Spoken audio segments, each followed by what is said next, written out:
नमस्कार. बिहार न्यूज चॅनलच्या सत्ताचक्र या कार्यक्रमात आपल्या सर्वांचं स्वागत. आज आपण चर्चा करणार आहोत माजी नगरसेवक आणि काँग्रेसचे शहराध्यक्ष प्रकाश वाले यांच्याशी. साहेब नमस्कार. नमस्कार. लोकसभा निवडणूक सुरू आहे. सोलापूर शहरात काँग्रेसचे ज्येष्ठ नेते माजी गृहमंत्री सुशीलकुमार शिंदे साहेब उभारलेत. त्यांच्यासमोर महास्वामीजी भाजपचे उमेदवार आहेत आणि आता वंचित आघाडीकडून ॲडव्होकेट प्रकाश आंबेडकरांनी सुद्धा इथे शेड्यू ठोकला आहे. तर कशा पद्धतीने ही निवडणूक आपल्याला वाटते सोलापूरची?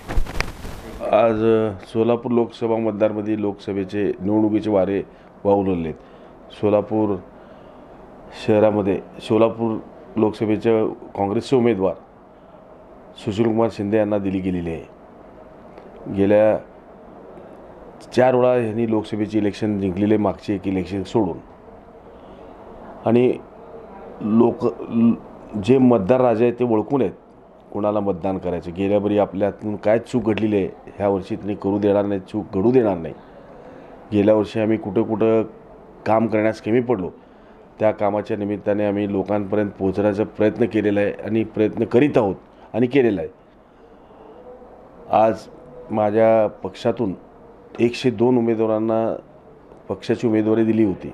महानगरपालिकेच्या इलेक्शनला 102च्या 2 सगळे उमेदवार साहेबांना निवडून आणण्यासाठी झटत आहेत.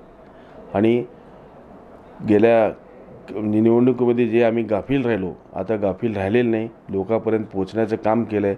साहेबांनी जे काम केलं लोकांना पटवून दिलेलं आहे. पुढं आमचे व्हिजन काय हे सांगण्यासाठी आम्ही प्रयत्न केलेले आहे. ह्या निमित्ताने मी तुम्हाला एवढं गॅरंटी देतो की मतदार राजा हा सुज्ञ आहे. त्याला जाणून आहे कुठला हा उमेदवार लायक आहे ह्या पदासाठी, लोकसभेच्या संसद पाठवण्यासाठी, सोलापूरचं नाव रोशन करण्यासाठी, सोलापूरकरांचं नाव अख्ख्या जगामध्ये राखून ठेवण्यासाठी परत एकदा लोक सुज्ञपणे मतदान करतील हे मी त्यांना जाणीवपूर्वक सांगू शकतो. सर, गेल्या वेळेस शिंदेसाहेबांचा 1.5 लाख मतांनी पराभव झाला. एवढ्या मोठ्या फरकाने पराभव होऊन सुद्धा आणि एवढ्या मोठ्या फरकाने भाजपचा विजय होऊन सुद्धा भाजपकडे उमेदवार बदलण्याची वेळ का आली? गेल्या लोकसभेच्या इलेक्शनमध्ये म्हणतात मोदीची लाट होती. मोदी साहेब आपले पंतप्रधान नरेंद्र मोदी साहेबांची लाट होती. त्या लाटेमध्ये बनसोडे साहेब निवडून आले 1.5 लाख मतांनी.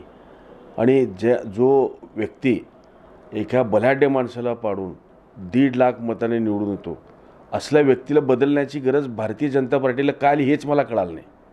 कारण मला असं वाटतं की भारतीय जनता पार्टीमधले उमेदवार कसे आहेत हे जाणून घ्यावं. उद्याची परिस्थिती असंच होणार आहे. म्हणून मी मतदारांना मुद्दाम जाणून सांगतो, सारखं सांगतो की आपण जाणीवपूर्वक मतदान करावं. गेल्या वर्षीची चूक घडू नये परत एकदा, ह्यासाठीच त्यांना बदलण्याची का पाळी आली त्यांनी त्याचा अभ्यास त्यांनीच करावं असं मला वाटतं. आणि त्यांनी न केलेल्या कामामुळंच हे त्यांना परिस्थिती आली अशी मला वाटतं. नाही, परंतु कुठल्याही म्हणजे भाजपचं सभासद नसलेले महास्वामीजी यांना आणण्याचा मुख्य उद्देश म्हणजे लिंगायत समाज डोळ्यासमोर आणला होता. तर लिंगायत समाज खरोखरच भाजपच्या पाठीशी आहे? लिंगायत समाज हा विखुरलेला पक्ष आहे. विखुरलेले लोक आहेत त्यामध्ये एक व्यापारी लोक आहेत, शेतकरीचा वर्ग मोठ्या प्रमाणात आहेत आणि जवळजवळ व्यापारी वर्गाचं प्रमाण मोठ्या प्रमाणात आहे. आणि गेल्या 5 वर्षामध्ये व्यापारी वर्गांना आणि शेतकऱ्यांना जो फटका बसला हे जाणून आहेत.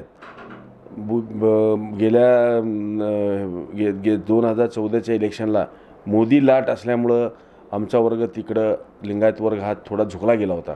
खरं आता हा वर्ग झुकलेला नाही आहे. महाराज हे श्रद्धास्थान आहे आमच्या सर्वांचं. श्रद्धा हे देवळात असावं, मठात असावं असं लोकांना वाटते. महाराजांनी आपलं मठातच चांगलं दिसतील, त्यांचं वैभव हे मठातच आहे. 4 चौघामध्ये त्यांनी हात पसरायची गरज नाही. आमचे लोक सुज्ञपणाने सांगतात असं मला. महाराजांनी चूक केलेली आहे. महाराजांना आपण ह्या असं भानगडीत पडू नये आणि त्यांनी स्वतःहून परत एकदा मठात जाऊन बसावं, लोकांना आशीर्वाद द्यावं. पूर्ण लिंगायत समाजाचं काही वर्ग BJPकडे आहे, काही वर्ग काँग्रेसकडे आहे. असं लिंगायत समाजामध्ये अशी विखुरलेली लोक आहेत. जिथं काँग्रेसचे काम करतात, लिंगायत समाजमध्ये काही BJPचे काम करणारे लोक आहेत. आता मला असं वाटतं की ह्यावरी 60-70% तर काय होईल लिंगायत समाजाची मतं साहेबांना मिळतील. लिंगायत समाजाची मतं डोळ्यासमोर ठेवून त्यांनी उमेदवार दिला जरी असला तरी तो कुणामुळे दिला गेला असं वाटतं आपल्याला. कारण काय की दरवेळेस भाजप नवीन उमेदवार आणत आहे आणि त्यांच्यातली पण सुंदोबन संधी आहेत 2 मंत्र्यांमधली, तर त्याच्यावर का काँग्रेस फोकस करत नाही आहे? काँग्रेस त्यामुळं बॅकफुटला का जाते त्या? जेव्हा महाराजांचं नाव येऊ लागलं, त्यांना तिकीट मिळालं नव्हतं, त्याचवेळी मी डिक्लेअर केलं होते की पालकमंत्र्यांनी लिंगायत समाज वेटीस पकडलेला आहे. तुम्ही बघा कुठल्याही पेपरला आहे, चॅनलला आहे, मी असं बोललो होतं. पालकमंत्र्यांनी एका महास्वामीजींना रस्त्यावर आणणं हे चुकीचं आहे. लिंगायत समाज पालकमंत्र्यापासून दूर जात आहे. हे आता त्यांनी केलेला नवीन प्रयोग आहे समाजाला ओढून घेण्यासाठी.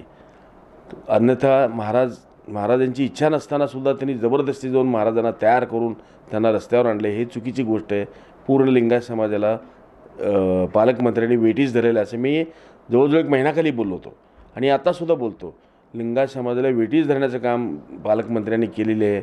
एका महाराजाला कारण नसताना त्यांना रस्त्यावर आणलं. त्यांचं महास्वामीपदाचं जे पावित्र्य आहे त्यांनी कमी करण्याचा प्रयत्न केलेला आहे असं मला वाटतं. एकीकडे भाजप महास्वामीजींना उतरून या लोकसभा निवडणुकीत पुन्हा एकदा प्रचाराला सुरुवात म्हणजे भाजपने प्रचाराला सुरुवात केली आहे, तर दुसरीकडे वंचितचा पण मोठा प्रभाव दिसायला लागलेला आहे. वंचितमुळं पुरोगामी मतं डिवायडेड होतील असं वाटते आपल्याला. शिंदेसाहेबसुद्धा मागासवर्गीयचे आहेत, बरोबर. शिंदेसाहेबांनी केलेलं काम मागासवर्गीसाठी, इतर समाजासाठी, जे त्यांनी मुख्यमंत्री असताना 18 पगडजाटीसाठी केलेल्या कामाची जाणीव त्या लोकांना आहे. लोक जरी तिथं गर्दी करत असेल, गर्दीवर न जाता मतदानावर जातील असं मला वाटतं. मतदान शिंदेसाहेबाला करतील 100% गॅरंटी. वंचित समाजाला एकत्र आणण्याचं काम आम्ही करतोय असा प्रचार ते करतायत. आणि एकीकडे महास्वामीजी, धार्मिक राजकारण, इकडे विकास कुठे दिसतोय? ही लोकसभा निवडणूक विकासावर कधी होणार? आज 2019चे इलेक्शन, मी मगाशीच म्हटलं, लोकसभेचे जे निवडणूक आहे हे विकासाच्या मुद्द्यावर धरूनच होणार आहे. मी जास्त काय बोलत नाही. तिने सारखं भाजपवाले म्हणतात की 60 वर्षांनी काय केले, 60 वर्षांनी काय केले. मी एवढं काय सांगत नाही. मी एवढंच सांगतो लोकांना, मतदार राजांना, 2009, 2014, 2014, 2019 एवढंच बघा. 5 वर्ष शिंदेसाहेबाची कारकीर्द बघा, 5 वर्ष बनसोडे साहेबाची कारकीर्द बघा. ह्या 5 वर्षामध्ये जो कोणी श्रेष्ठ काम केलेलं आहे, ज्या सोलापूरकरांसाठी कामाची पावती दिली आहे, त्या उमेदवाराला आपण निवडून द्यावे, मी असं आव्हान करतो सर्वांना. आपण थोडं ह्याच्याकडे पण वळूया पक्षीय, की काँग्रेसने जाहीरनामा प्रसिद्ध केला आहे, न्याय योजना पण आणलेली आहे, ती खूप प्रसिद्धसुद्धा होत आहे. परंतु काँग्रेस कुठल्याही कामात किंवा कुठलं काम काँग्रेसचं जे आहे ते सांगण्यात कमी पडतं आहे. मग हा तुमचा जाहीरनामा आहे, तो पूर्ण खाली तळागाळापर्यंत पोहोचण्यासाठी आपण काय करणार? काँग्रेसचा जाहीरनामा जे प्रसिद्ध झालेलं आहे हे तळागाळात पोचलेलं आहे. आम्ही सर्व लोकांना, आमचे कार्यकर्ते, ते जाहीरनाम्याची प्रत्येकाच्या घरी देण्याचा प्रयत्न केलेला आहे. हे मगाशी तुम्हाला तेच म्हटलं, काँग्रेसचे जे काही उद्दिष्ट आहेत, जे काही आम्ही काम करण्यासाठी पुढील वर्षावधी कटिबद्ध आहोत, ते लोकांपर्यंत पोहोचवण्याचं आमचे कार्यकर्ते, आमचे नगरसेवक, आमचे उमेदवार, दिलेले उमेदवार, आमचे पदाधिकारी हे मन लावून गेल्या 15 दिवसापासून राबत आहेत. नक्कीच मी शेवटाकडे येतो आहे. गेली 40-50 वर्ष सुशीलकुमार शिंदेंना सोलापूरकरांनी भरभरून प्रेम दिलं, पण गेल्या वेळेस त्यांचा पराभव झाला. यावेळेची ही निवडणूक माझी शेवटची निवडणूक आहे असं सांगता येते. तर यावेळेस शिंदेसाहेबांना सोलापूरकरांनी का निवडून द्यावं? साहेब म्हणत असतील शेवटचे इलेक्शन आहेत, हे शेवटचे इलेक्शन नाही. शिंदेसाहेब जोपर्यंत आहेत तोपर्यंत आम्ही इलेक्शन लढवणार आहे. आम्ही कुठेही कमी पडणार नाही. शिंदेसाहेब, त्यांचं मन मोठं आहे, त्यांनी म्हणत असतील माझे शेवटचे इलेक्शन आहेत, परंतु मी एक काँग्रेसचा कार्यकर्ता म्हणून सगळ्यांना सांगतो की शिंदेसाहेबाची इलेक्शन शेवट नाही. जोपर्यंत त्यांनी जिवंत आहेत, सिद्धारामेश्वरची सेवा करणार, सिद्धारामेश्वरच्या पुण्यनगरीत असलेल्या सर्व मतदाराची त्यांनी सेवा करतील, हे मी गॅरंटी सांगतो. हे साहेबाची शेवटची निवडणूक नाही. साहेब हे जोपर्यंत आहेत त्यावेळी तोपर्यंत सर्व मतदार राजांची त्यांनी सेवा करतील, हे गॅरंटी सांगतो. आज साहेबांमुळं सोलापूरमध्ये प्रगती झालेली आहे. आज साहेबांमुळं स्मार्ट सिटीमध्ये नाव साहेबांमुळं आलेलं आहे. साहेबांमुळं हे त्यांनी केलेल्या कामाची पावती म्हणजे स्मार्ट सिटीला 100 गुण जे होते आज 100 गुण मिळून आपण सोलापूरकरांनी साहेबांनी केलेले काम स्मार्ट सिटीमध्ये 10वा नंबर लागलेला आहे. हे काय लगेच आलं की नाव स्मार्ट सिटीमध्ये नंबर येत नसते. आज पालकमंत्र्यांनी जे काल पत्रकार परिषदेमध्ये बोललं एका चॅनलवर मी बघितलो रात्री की स्मार्ट सिटी केलं आम्ही, हे केलं ते केलं. काय केलं?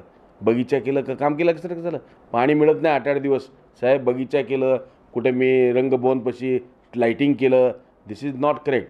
तुम्ही काम करा, लोकांची सेवा करा, लोकांपर्यंत पोचा, पाणी द्या. आज 8-8 दिवस झालं सोलापूरकर पाण्यासाठी वंचित आहे. हे खरं हे बोलायचं सोडून त्यांनी मी आमची स्मार्ट सिटीमध्ये ते केलं. हे कर्तव्य करणं. पाण्याचं बघा, लोकांचं जीवन मरणाचा प्रश्न आहे. आज लोकांना रोजगार नाही. 2 कोटी युवकांना रोजगार देतो म्हणलेले लोक आज जवळजवळ 1,26,000 युवकांना कामावरनं काढून टाकण्यात आले. हे बघायचं सोडून स्मार्ट सिटीचं सांगायला. स्मार्ट सिटी हे शिंदे साहेबांमुळेच झालेलं आहे, हे मी गॅरंटी सांगतो.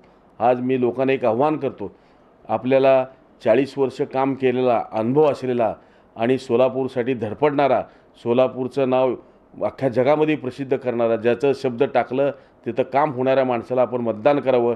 सन्माननीय सुशीलकुमार शिंदे यांना मतदान करून त्यांना परत एकदा निवडून द्यावं असं सर्व माझ्या सोलापूरकरांना आणि माझ्या सर्व बंधू भगिनींना, मातांना विनंती करतो की आपण सुशीलकुमार शिंदे यांना निवडून देण्याची विनंती करतो. धन्यवाद सर.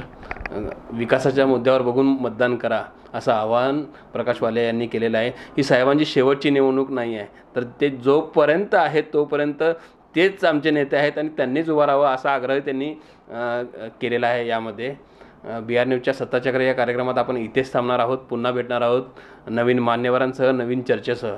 तोपर्यंत पाहत राहा BR न्यूज चॅनल.